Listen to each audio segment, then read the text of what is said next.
Well, hello, everyone. Welcome back to another night. 7:54 p.m. So this is me. I'm on camera for once. All set up over here. I am your I'm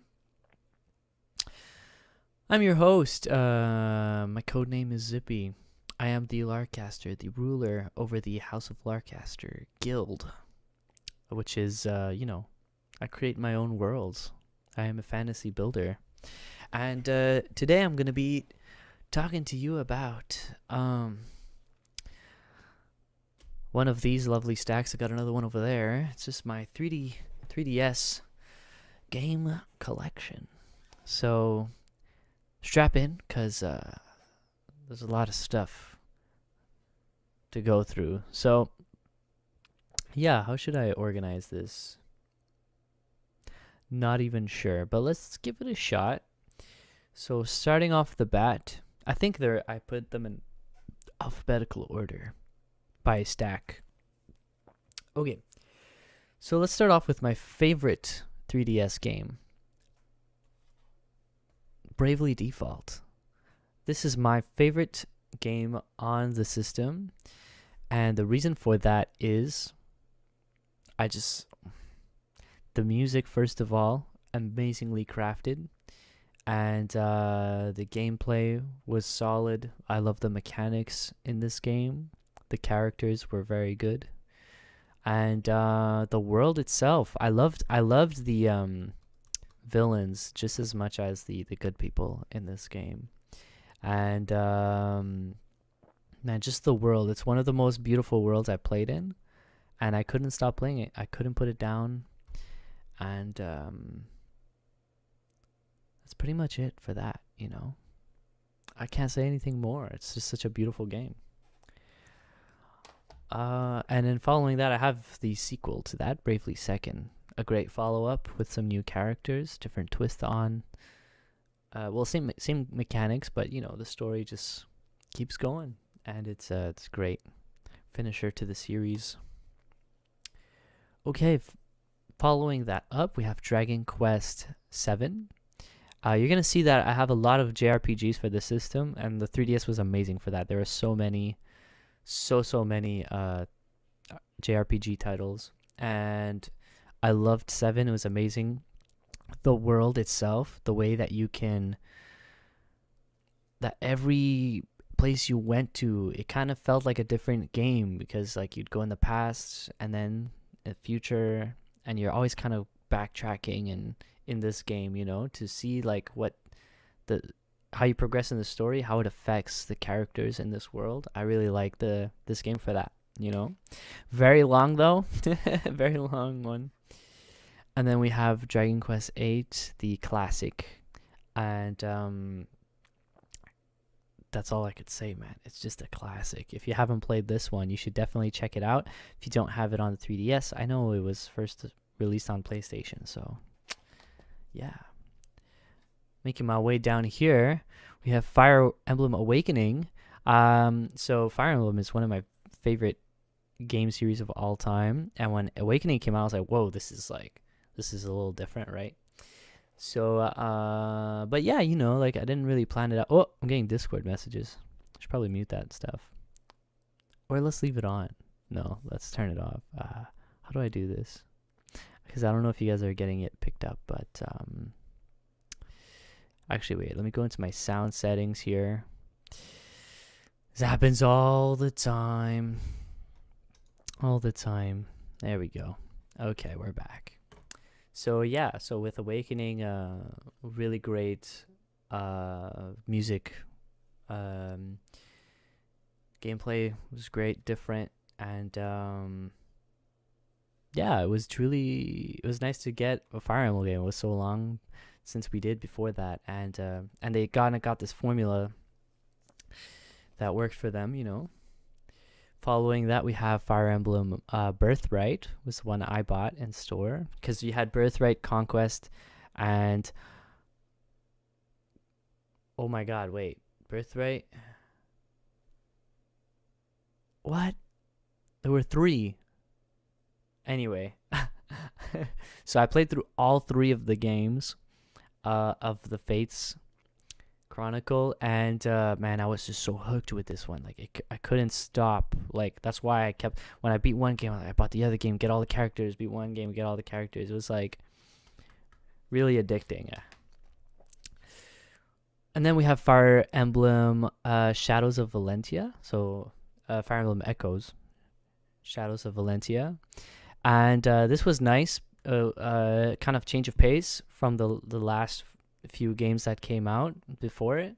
So basically with this one, you have like it's, well, obviously it's a remake, but it was very kind of, you had a direction, you knew where to go, you knew kind of like the goal of the game, you know. So once you beat that goal, I mean, there's no real point to keep replaying it and stuff like that. At least that's how I felt, you know. And I beat the story, but there was one last dungeon I couldn't beat. I did it over and over and over again, and I felt like it wanted me to buy like the DLC classes to get there. So I was just like, nope. We have Hyrule Warriors.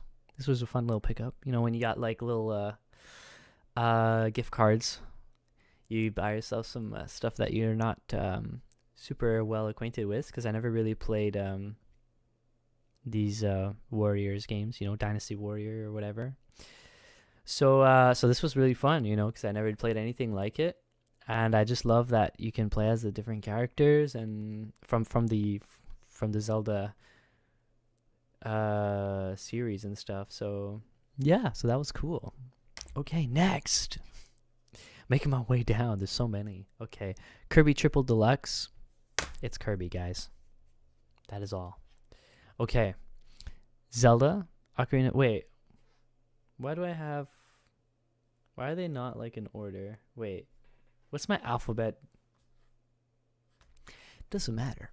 So, Ocarina of Time. This is like one of the best games made ever in all of game history. So it's really, you know, I can't really say much there. It's just, if you haven't played this one, you're missing out a lot. You know, you should get around to it. You can even get it emulated. There's so many different ways to play this game. Great stuff. Pokemon Omega Ruby. So, little fun fact about me, my favorite Pokemon world was Hoenn, right?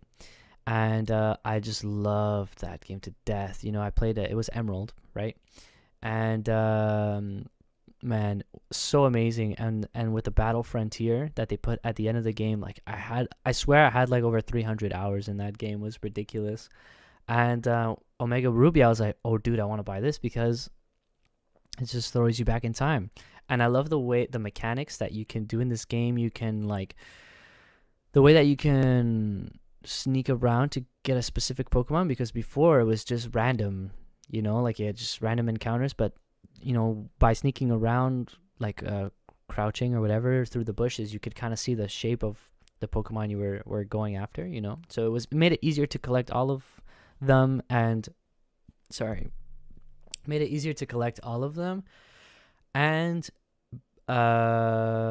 they stuck in the different generations in there as well. So you got the best of all the worlds.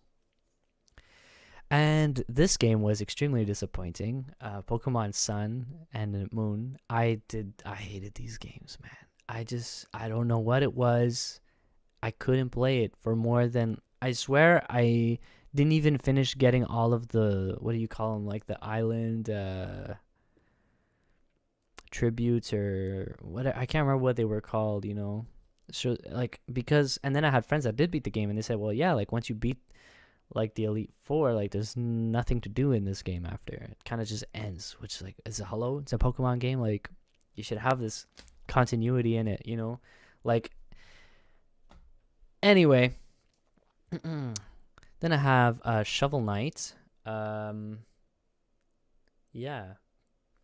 Shovel Knight is awesome, dudes. You guys need to play this. It's a blast to the past. And yeah, like because I always played platformers before, but it was a lot. When I played this game, prior to that, it's been so long since I did.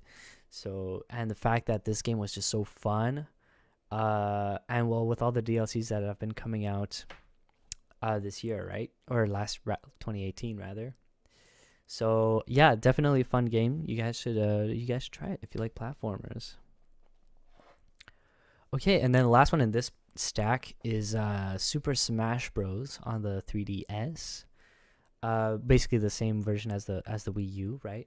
And this was really cool because I love Smash Bros. I didn't like Smash Bros. I didn't like Brawl. My favorite one to this day will always be Melee because I've always been like about speed and all that stuff, you know. So this was a great balance between the two. And now like with the Switch, with Smash Ultimate, they really got the balance for the gameplay, not characters. We won't get into that, you know. But yeah, so that's pretty much that list. So I'm gonna cut the video here so that I can grab my next stack, and I'll be right back. Yeah. Okay, I'm back with the next stack. So let's get started. There's less games now. We're getting close to the end of the video, guys. Xenoblade Chronicles 3D. And what's funny is I never got the chance to buy this. Is this good? Okay. Never got the chance to buy this game when it was like in stock, so I had to resort to buying it like on eBay. And I'm from Canada, so you know we usually use like Amazon or EB Games or whatever. So I had to go on eBay to find this thing, and I had to pay a little bit more than the retail price, but not that much more. So I actually found like a decent deal, you know. Price gougers, man. But this was such a fun game. The world in this game is just so beautiful. Like I want this game remade, or at least like put on the Switch. I just want to play it again. That's how crazy I felt for it. It was really, really good. Okay, then we have Stella Glow. This is another tactical RPG. If you guys have never heard of it, I think it was by Atlas, right? Yeah, Atlas published this game. And you know what? I really love the characters in this one. Yeah, I mean the story was meh, you know, but it was more about the characters. I liked how everybody worked together. The gameplay was solid. Yeah, can't really say much about it. It was a really fun game. Okay, next, Radiant Historia. So basically, it's kind of a bit blurry. Should I put them closer? Cause like then my screen kind of, not so much, eh? Anyway, so with Radiant Historia, I never played the original on the DS, I believe. I think it was on the DS that it first came out. So when I saw this come out, I was like, oh, this looks interesting. Like, and I debated getting because Atlas sometimes they put out like, I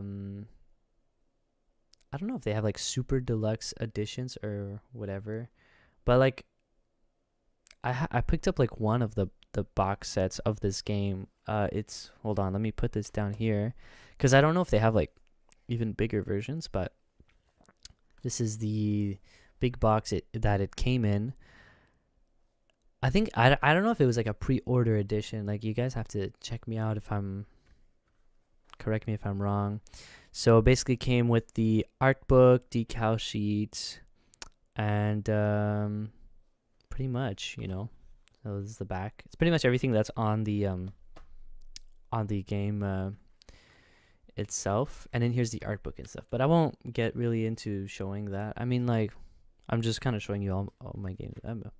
Meh. So if you guys want to see it, let me know. I'll send pics. Okay. Next up we have Lord of Magna, Made in Heaven. I actually didn't beat this game yet. And what's funny is I bought this game by accident. Like one day I woke up and the guy from Amazon rings my doorbell. He's like, here's for you. And I was just like, okay. And I open it, I pull it out, and I'm just like, when did I buy this? I was like so confused. I don't know if I would buy this. I mean, I was always interested in it because of the tactical aspects of it. I love tactical RPGs, right? So you know what I think happened is I probably pressed like one tap purchase by accident and it just showed up, but I didn't return it. I ended up playing it a bit of it. I didn't finish it, but it's okay from what I could see so far.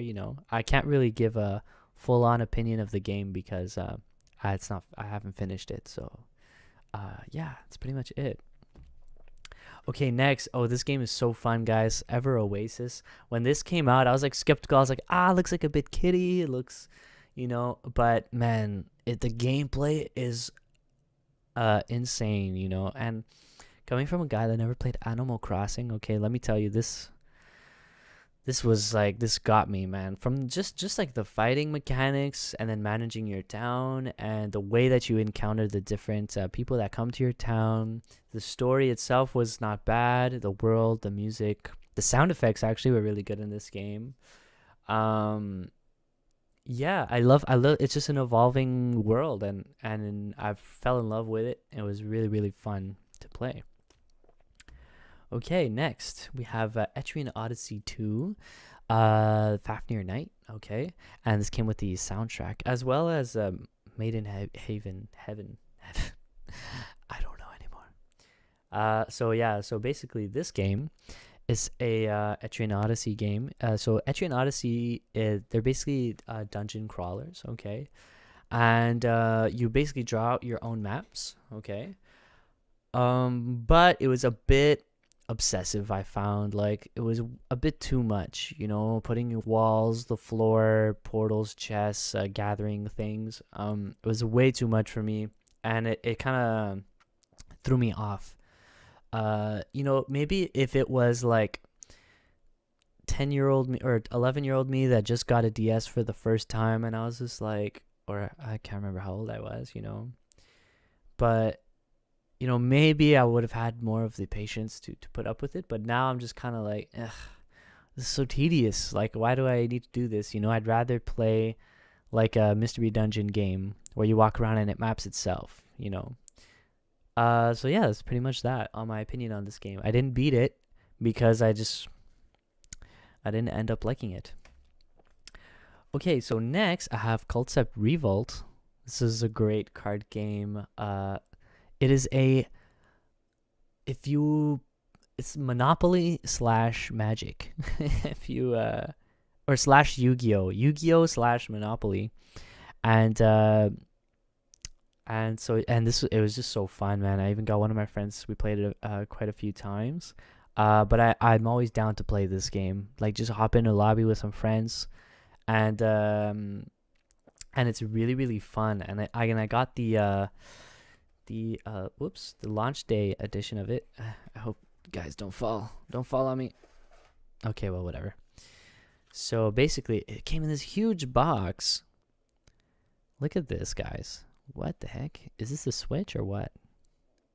So basically in here, super sleek finish. Like, there's no like details like anywhere. It's just pictures. And a little dusty. It's been up there for a while. Plus renovations. My house is a bit dusty. So basically, yeah, that's it. So in this game, in this box, you get like the dice set, the art book, the soundtrack, and I believe that covers it. Oh, and a few like foil cards. Beautiful, beautiful stuff. So it's a great game to play with friends. I highly recommend it. Story is like, whatever, but it's all about the game. Next is The Alliance Alive, and this is another RPG I'm working on. So in this whole list, there's just this game and Made in Heaven that I haven't really beat. And Radiant Historia. Actually, I didn't mention, but I didn't beat that as well because they all came out like I think within the same week. So this game is truly much better than the previous game from this company. Which I believe was the Legend of Legacy. I never got to play it, but I've seen reviews and it was people were let down by it. But I picked up this game because I was like, oh well, I'll give it a shot. It's a new game, and it's actually really really good. I'm getting like yeah, I got like Square Enix vibes from it. It's good stuff. And what else can I say? The only thing is with the eyes of the character. I know it sounds weird, but everyone's eyes are kind of like the same color. So everybody kind of looks dead inside. Like there's no soul, you know? I don't know how to describe it. Like the world could be so colorful sometimes, but you look at the characters and they look so kind of not that interesting, you know? But a very solid game though. Yes, interesting like a guild mechanic in there that works out well. And with that I also got that launch edition. I think launch edition. And this one is cool. Came with a keychain that I always use, guys. Like this keychain is with me everywhere. It's so cute. If I can show you, actually, where are my keys? I don't know. But if I like kind of show you guys. So you have the little penguin dude right there. You see him? He's so cool. And it came with a soundtrack as well as the, did it come with the art book? I haven't even looked at it yet. So definitely, I love these Atlas launch edition things. And yeah, guys, so that's pretty much it. That's everything in my 3DS, Nintendo 3DS collection. Yeah, I mean, and if you guys want to know like what console I use the before I just had a black 3DS XL, and then when the new 3DS came out, I got the Fire Emblem Fates. It was like a white one actually. Let me show you. I have it right here. In case you guys are interested, you know. It was very, very cool. Okay, so I accidentally like stopped the recording there. Okay, wait, hold on. Let me just try to find a way to get it out here. And this is beautiful. Never had a white DS before. So basically, you have the, oh, there you go. So basically you have the different house sigils on the front and on the back. Can't really see it because it's black, but, and on the inside, it is what, I have a, I have a little screen cover. Okay, there you go. Just white on the inside, really beautiful. The reason why I have this cloth on the inside is because on my 3DS, I don't know if you guys ever encountered this problem, but the base was like a little higher, like it was thicker. So when you'd close the screen would rub on like the matte finish of the DS XL from like. So sometimes I'd open my 3DS and I see like little lines and I'm like, oh, what the heck? That's just because like you get like the really tiny scratches. You don't even notice them, but like but I did. So I was like, oh, I wonder why. So now I just kind of put this on the new 3DS just in case, you know. I don't really see that as a problem. Like it closes pretty firmly and like the screen doesn't rub the DS itself. But I had that problem with my black 3DS XL for some reason. So anyway, guys, I know it was a long one. We had a lot to get through. So and I did this all in like a couple takes. So thanks a lot. I hope this I hope you get some nice ideas of what you guys get yourself for your collection and stuff. It's always different when you watch a video and see someone like kind of showing the box and talk about the games a bit. I didn't want to go too in depth, you know, but I felt like I had to just talk a little bit about every game so you guys have a little bit of context, even though you might know already a lot of what I'm talking about already, you know. But, you know, if you learned something from this, just leave a like and you can leave me a comment. If you have questions, I'll be glad to answer. And yeah, so that's it for today, guys. I hope you all have a wonderful. See, now I can never say day or night. I wish you well. I wish you all the best. Goodbye.